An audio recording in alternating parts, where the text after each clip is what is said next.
Dig it! Welcome to Hardheaded Podcast. We're excited that you've joined us as we have a conversation. It's time to join the conversation. All right, welcome to the Hardheaded Podcast, episode 159. Christmas is upon us. Hope you already got your shopping done for this season. All right, anyway, I'm Troy Trussell, your host this evening. What is today? December 21st. Oh, my goodness. That's right. 4 days, boys. Boys. Wow. All right, Chet Sears is with me as he is jolly and ripe. I don't know what that Definitely right. That's an inside joke for those of you listening. And also here with us as If only we had always, smell-o-vision. Mr. Matt Amos. Matt is going to start us off with what is on his mind. We're going to do our top 3 Christmas traditions. If you have some, share them in the comments below. And then Chet's going to leave us with a good word. Probably Jesus or birth or something like that. Who knows? Nope, and nope. All right. It's a surprise. He's going off the wall. Off the rails. I got creative for you guys. Yeah, that's exactly right. He got creative. It's going to have something to do with resurrection. Maybe. Matt, what's on your mind? Troy, I'm going to tell you what's on my mind. Do it. And it's called the social media blues. Oh. And What kind of, they play that in Memphis?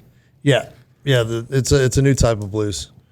But it's really just some of the, and of course, I mean, it's all relative. You know, if you can get online and you look for anything and whatever mood you're in can be amplified, I guess, with what you're looking for specifically. Yeah. You know, you can scroll through some really good posts, really positive posts, and you just pick up on the negative posts because you're just in a negative mood.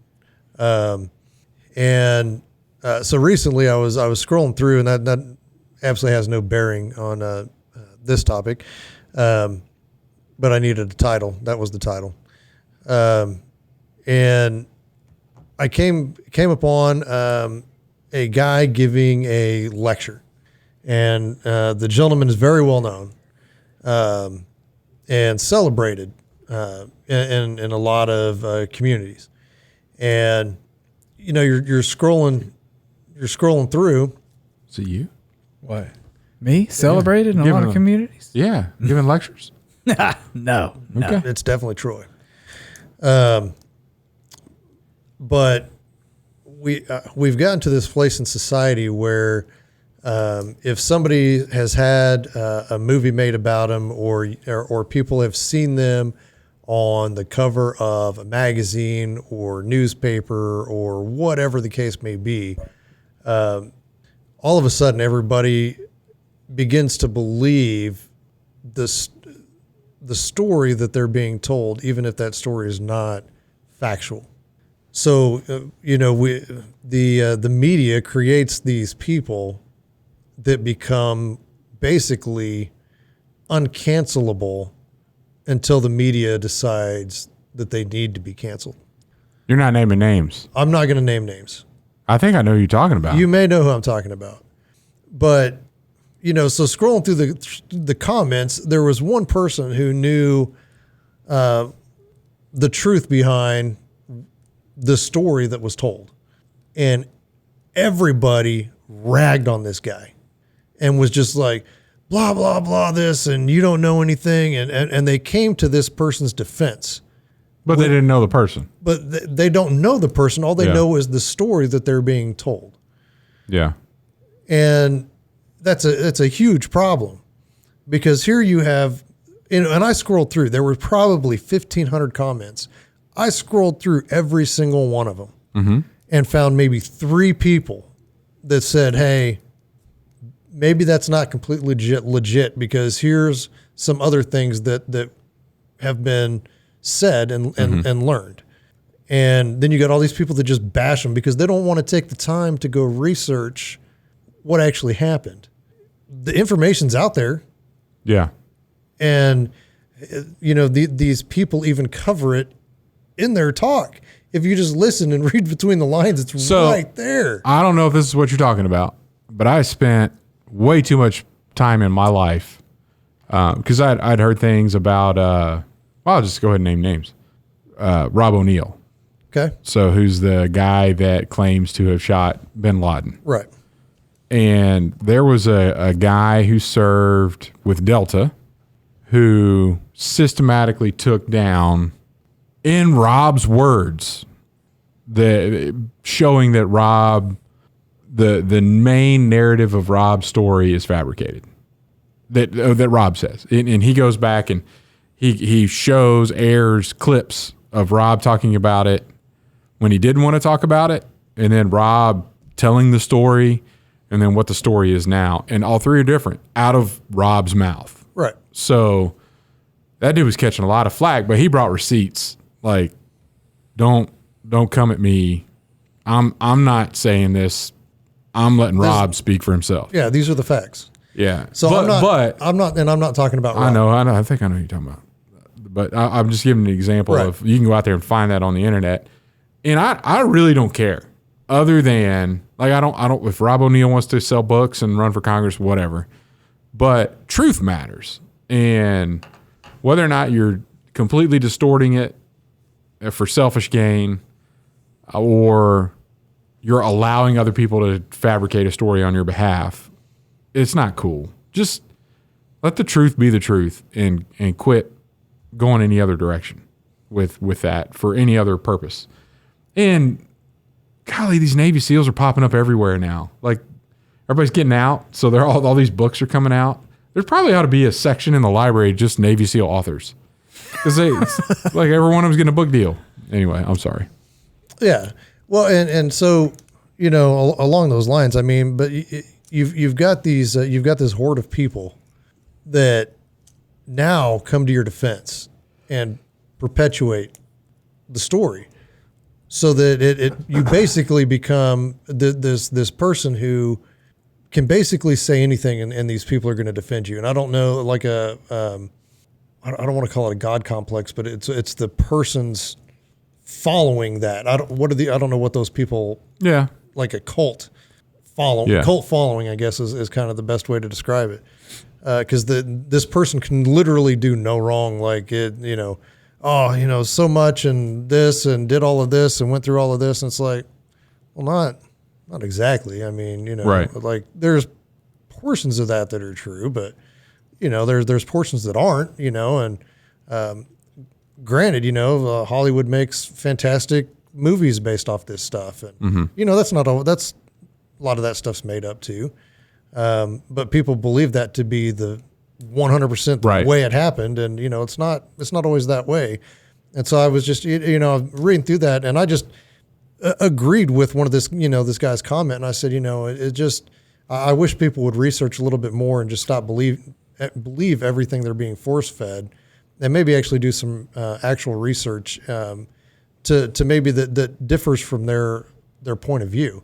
And I think that's everybody in society as a whole. It doesn't have to just do with somebody on a stage making, all these claims about this story and telling a story that's, mostly for entertainment value, nothing more. But it's in our everyday life. We've been force fed something for so long, that you just, that's your way of life. That's what you believe. And when you're presented with something different, your automatic reaction is, no, that can't be right. That's completely wrong. And it was just disappointing to see, because there's multiple people that I know that I can point and be like, this is that exact scenario. Yeah. Where they've been just basically given free reign, because of their willingness, not necessarily to fabricate the story themselves, but to allow the story to run, but not step up and say, that's not the way that happened. Right. Here's the way that it happened. But they're going to let somebody tell the story on their behalf, and it makes them sound better than they actually are. Right.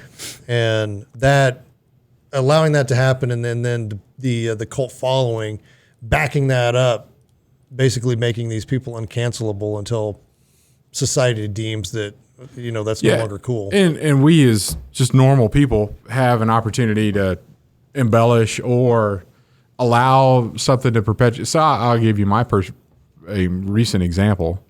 I was talking to somebody about duck hunting, and they started going on about, how good they are at this and these field hunts and, blah, blah, blah. And just in the discussion said, actually I got this, I was on pro staff with this call company, and they were giving me duck calls. And I was like, oh, wow, and my immediate personal selfish reaction to that, and I almost said it, but I didn't. It's like, oh, I was on pro staff with Cabela's,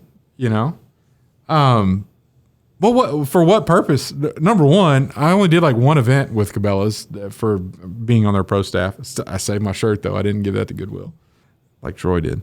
But then like, is it true? Yes. Is it true?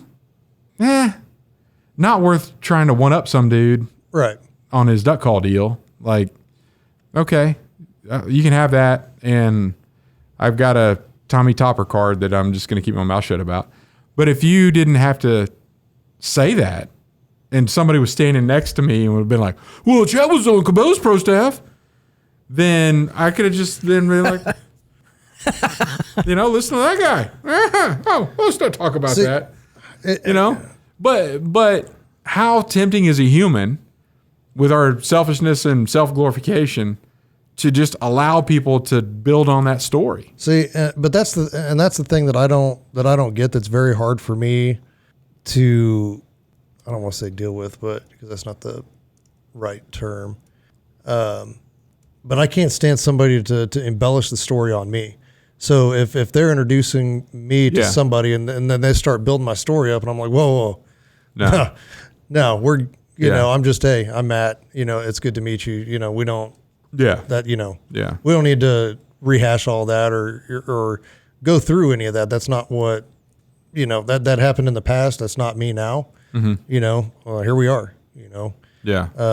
Well, I can't stand somebody embellishing a story on me because that's not something that I want to try to have to live up to. Right. Or keep the lie perpetuated. Right. Or not necessarily a lie, but somebody just really likes me. They're hyping me up. They're my hype man. They want to introduce me because, hey, I'm a really good dude most of the time. Right. But I'm just like, hey, no, here's how it actually went down. It's not that big of a deal, but kind of a big deal, but not really. You know what I mean? Kind of a big deal. And I can't. I'm doing it for you. Yeah, right but now. I don't like that. It makes me uncomfortable, extremely uncomfortable to have somebody do that. Yeah, because it's just like it makes me cringe. Like I don't want that. Yeah, and it's and that's what upsets me. I guess is maybe because it's like I could very well play it up, and be on. I don't. Who knows? Whatever. Be on Fox News or be on CNN or whatever. Yeah. As a professional war commentator, because I want to manufacture. Not necessarily. And I'm not saying anybody does. I'm just saying. That I can build myself up to where people believe the way you talk about stuff of kicking down doors and and IED this and V22 that and right. You could sell some books, bro. I could sell some books, but again, my experience is limited to the 20 some odd months that I spent in country. So I've got 20 months of experience, but I'm now the resident professional on the history of urban warfare. Right. Not at all. There are generals that are way more intelligent than me that know how to break that down scientifically. I'm not that guy. Yeah. And maybe that's I can't stand people not being humble, I guess. And I don't know if that's if it's selfish. You know what I mean? It's an internal battle. It's an internal struggle. I'm wrestling with myself. Yes. And it's like, am I right? Am I wrong for getting mad at them for not being humble? And then I don't know. It's a whole weird thing, but that it kind of started when I was reading those comments, and I'm like, it's not true.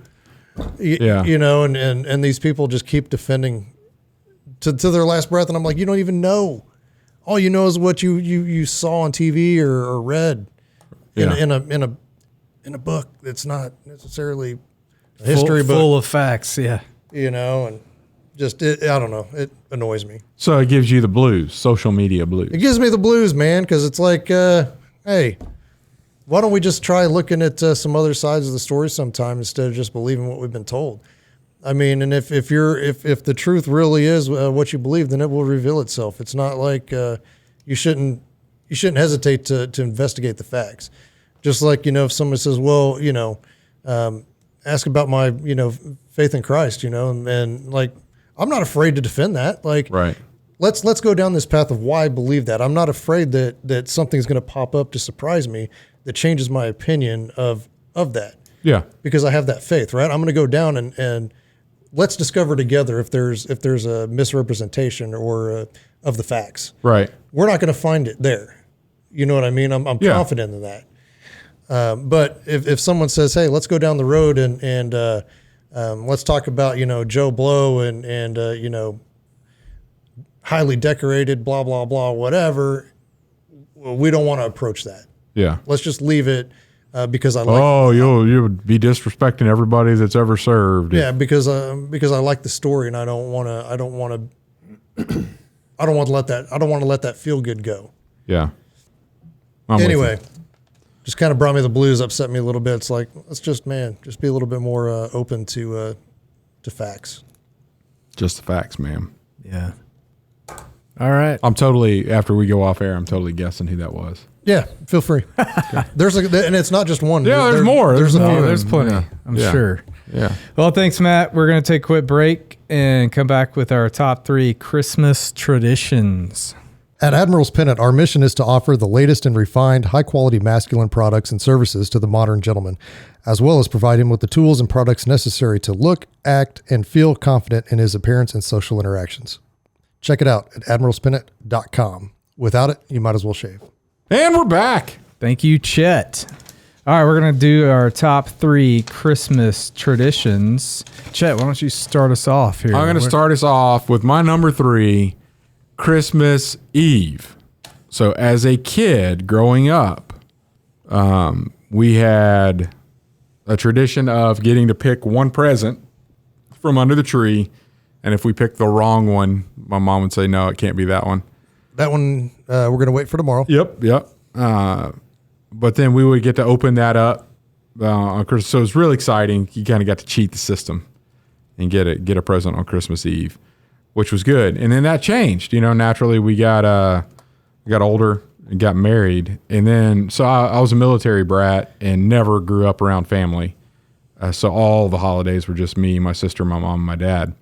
And then, so when I married into Troy's family, Troy's sister Ashley, they had a Christmas Eve tradition that was the big Christmas event. It was a big dinner.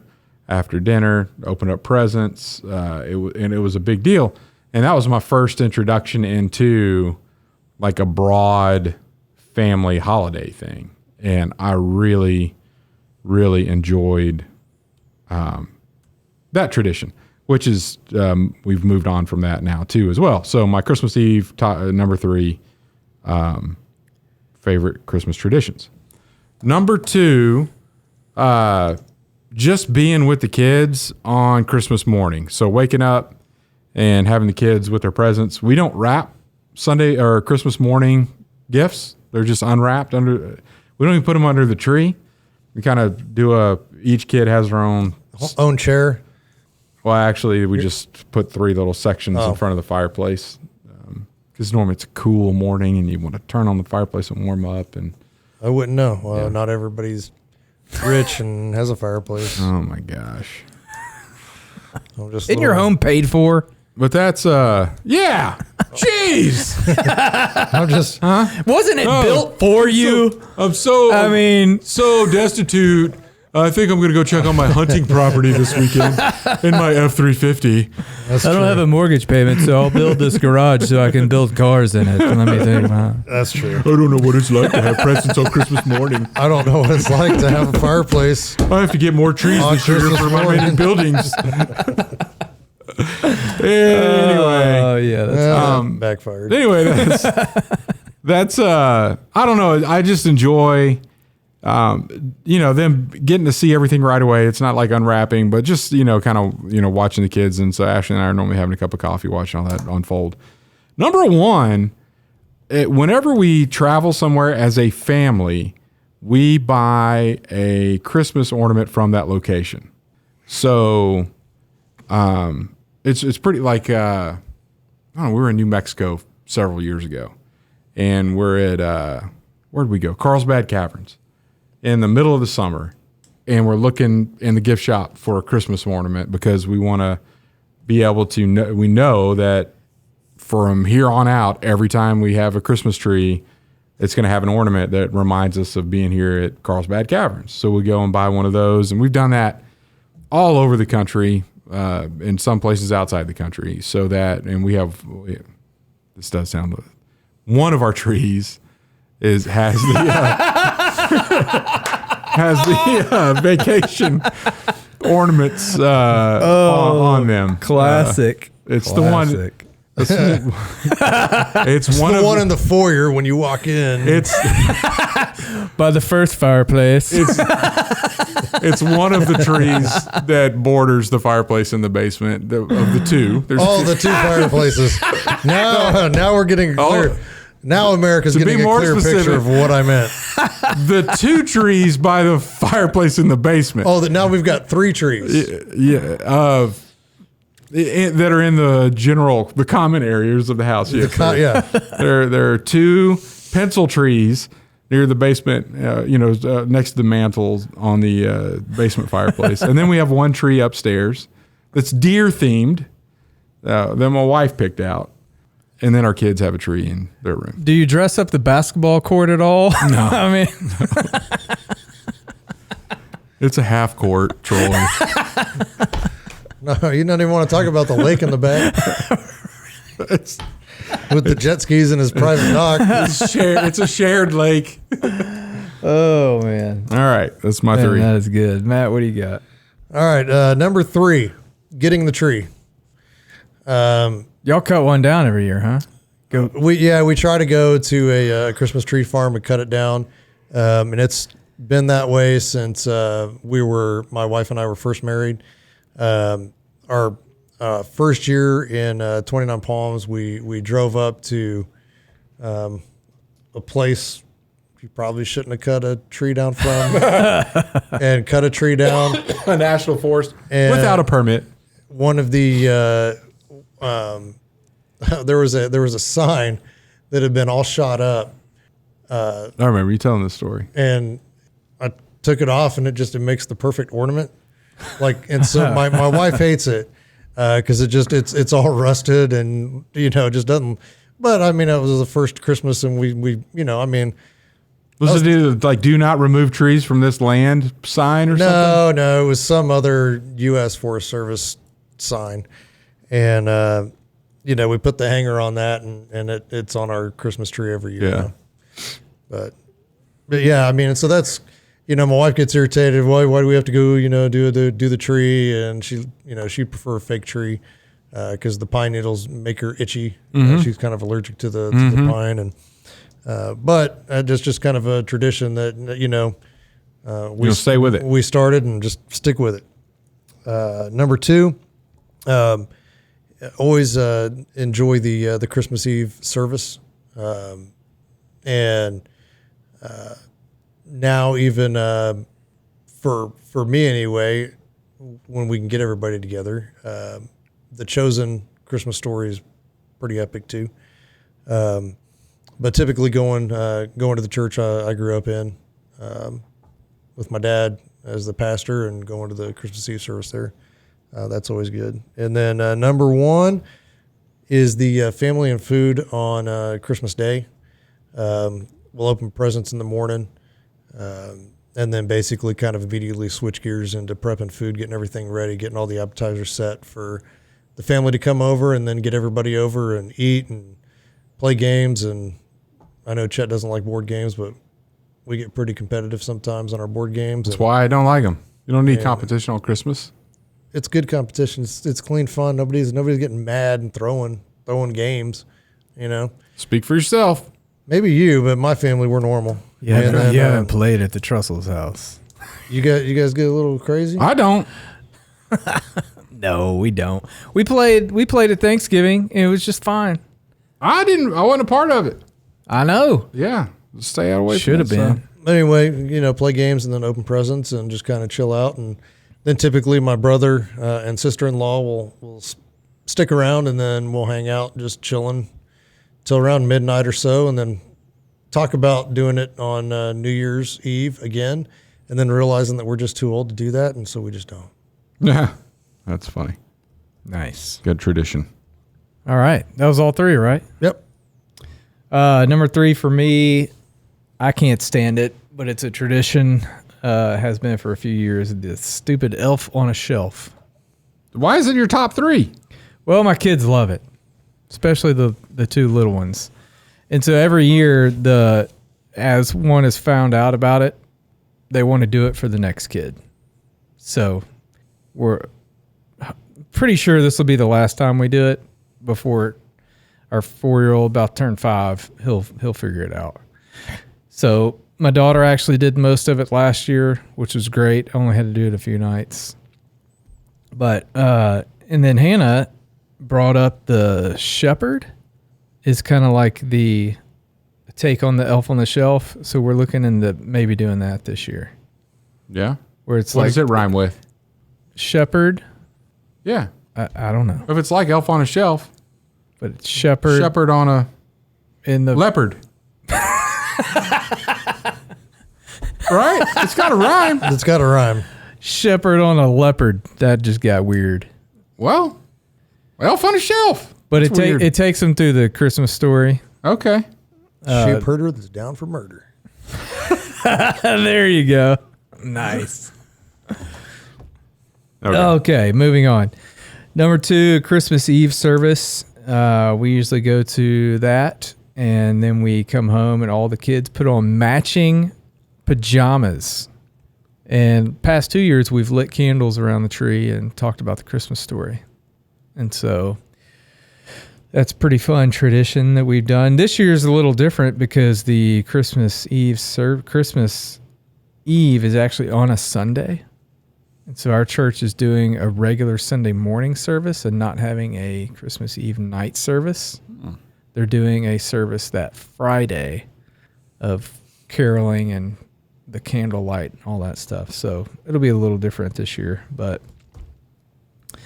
And then number 1, the tradition as a kid that we had that Chet mentioned was the opening of gifts on Christmas Eve night.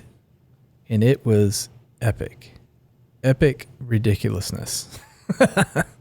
But we would, my family would open gifts individually. So we would draw names, and then we would go in an order, or not draw names, we would draw numbers and go in that order. And you would open up all of your gifts in front of everyone so that everyone who bought you a gift would be able to see you opening that said gift. Because they partook in the joy Of giving. of giving. So they got to experience. Yes, and that's how we roll. Yeah. So much Still fun. today. Yeah. Yeah. So, but what we do is we don't draw numbers. We go from the oldest to the youngest. Yeah. That's fun. Because you bought somebody something, you don't want to just tear into it and not be able to see. Yeah. That's what I paid for. Was that reaction on your face, homie? Yeah. Make it about you. When That's right. when my bro pulls out that bottle of scotch, I want to see if it was Yeah. Are you regifting scotch? No, I never regift scotch. Okay. I collect it like crazy. Very rarely drink it, Yeah. but there are some really good ones that I just will not part with. I know that you have some really good ones that you have parted with. I haven't parted with. I've let people have some. Well, yeah. You remember that. I'm not parting with bottles, but I've got some better ones since you guys tried. Like Okay. some really good ones. Yeah. That was a fun night. That was a long time ago. Yeah, it was. Yeah, so those are my top 3. Yeah, I kind of miss doing that. I mean, we kind of do it on Christmas Day. We go in order and open. It's just not a million gifts like it used to be. Yeah. Yeah, because my family used to go a bit crazy on the gift buying, which was okay by me because I was a kid. The older my girls get, The less they get. The less presents there are, but the more there is. And the total dollar spent on your kid annually Increases. is higher than it's ever been Yeah. outside of Christmas. All right. Chet, why don't you bring us a good word for this Christmas season? Humanity is a good word. And as last week, Matt covered Hebrews 2, I think verse 8. And I'm in Hebrews 2. And this is a Christmas thing. 2:18. 2:18. I'm sorry. This is before that, 2:14 and 15. So this is a Christmas verse, even though it's not preached on Christmas time. It says here in Hebrews chapter 2, verse 14 and 15, since the children have flesh and blood, he too shared in their humanity, so that by his death he might break the power of him who holds the power of death, that is the devil, and free those who all their lives were held in slavery by their fear of death. So it's talking about Christ coming for all of humanity, and in that humanity is bound by death. And Christ came so that he could conquer the one that holds the power over death, the devil, so that we can have a relationship with him. So the Christmas story is not just about Jesus being born. It's completed in Jesus' purpose of being born, which is so that he could conquer death for us on our behalf, so that we could spend eternity with him. So we should not forget the reason for the season, in that it's not just that Jesus came, it's why he came and what he did in dying and being resurrected. That's the most important thing, not just, what is that? Called it. He said resurrection earlier, and you just. But it's humanity. I get it. Yeah. Okay. I'm following. I'm tracking. You called it. I'm digging it. It's good. That's why he's here. And we don't need to get caught up just thinking about him coming. Think about why. And when we talk to our kids, we'll be talking about why he came. Not just that he came, but why he came. And he came for all humanity to have a chance at conquering death through him. Yep. Merry I like Christmas. I like it. Merry Christmas. Merry Christmas. See you next year. No, we will see you in 7 days. Which is not next year, which is The 28th. next week. Yeah. The prelude Happy New Year. to the new year. That's right. Idiot. Thanks for listening to the Hardheaded Podcast. Don't forget to share this podcast with others to help us get the word out. Also, if you haven't yet, please rate and review the show. This helps our podcast show up in other people's suggested shows that may or may not have listened to us before. Thanks for listening, and we'll see you next week.